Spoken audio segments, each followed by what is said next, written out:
live. With coverage you can count on.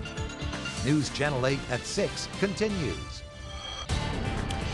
The National Republican Party has placed a bullseye on Connecticut Democratic Senator Chris Dodd. And within his own party, he's facing a challenger and talk that he should step aside for the good of the party. Chief political correspondent Mark Davis joins us live from the Hartford newsroom with more on the start of what's expected to be a tough fight for Dodd. Mark? A tough year. Good evening, Ann and Keith. Good evening, everyone from the Hartford newsroom. In an email to plea for donations late last week, Senator Dodd said in part, quote, "The Republicans have declared my seat as one of their top targets, and they intend to spend whatever it takes to win." But it's clear that Dodd's troubles are not just with Republicans.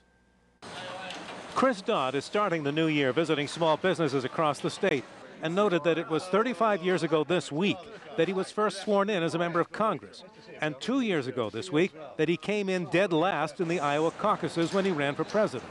I realize when things get tough, sometimes the crowds can get smaller and it gets a little quiet, but I've been to those points before. I've seen that happen, and that doesn't necessarily discourage me. The young Democratic businessman from Mystic, who was challenging Dodd from within the party, embarked on another long campaign walk through central Connecticut today. He says that Dodd's work on health care and other high-profile issues has not made any difference.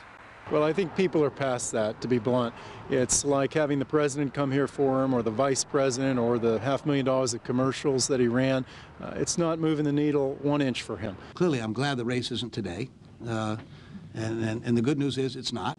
Alpert, who walked the entire length of the Connecticut shoreline late last year, says he's now confident of getting the delegates he needs to wage a primary and will get the necessary signatures as well. They view this fella as out of touch, and they view him as not being honest and trustworthy. When you look at the polling data, it lines up with what people tell me at Democratic town committees every night across the state. But Dodd is ever the optimist and says that things can change very rapidly in politics. On September 10th of 2001, you couldn't have given a nickel for Rudy Giuliani's chances in the state of New York for any job. 48 hours later, he was America's mayor.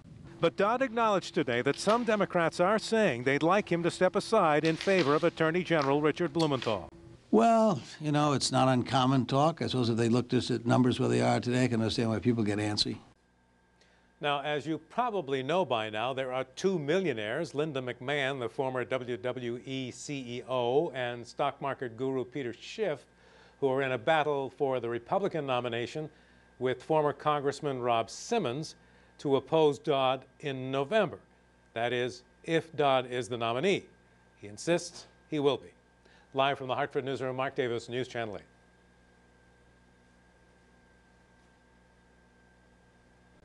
Mark, thank you. In our News Channel 8 online poll question tonight, we want to know if you think Chris Dodd should have a fifth term as Connecticut's, or one of Connecticut's, U.S. senators.